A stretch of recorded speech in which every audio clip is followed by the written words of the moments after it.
Hello guys, welcome to my mini vlog. This is my very first time I'm talking like this.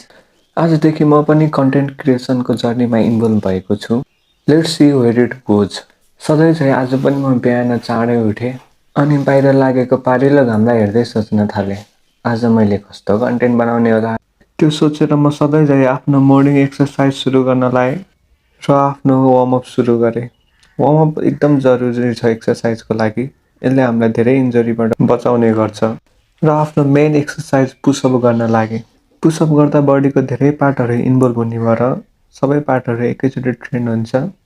त्यसैले हजुरहरूले पनि सधैँ exercise गर्दाखेरि पुसअप्सलाई जहिले इन्भल्भ गर्नुहोला. केही बेर एक्सर्साइज गरेर म तातो पानी खान भनेर किचनतर्फ गएँ र बसेर तातो पानी खाएँ. एकछिन पढ्न मात्रै के लागेको थिएँ. आज घरमा के खाना पकाउने भन्ने कुरा आयो र सबैजना छलफल गरी पुरी तरकारी खाने कुरामा निर्णय गरियो.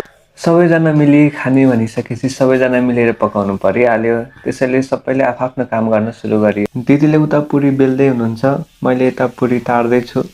यो चाहिँ फर्स्ट टाइम है मैले पुरी बनाएको. कस्तो छ हजुरहरूले पनि भनिदिनु होला. पुरी बनाइसकेपछि अचार पनि बनाउनु पर्यो. त्यसको लागि मैले यहाँ खुर्सानी काट्न लागेँ. मैले काटेको सबै खुर्सानी हालेर मम्मीले अचार बनाउनु भयो.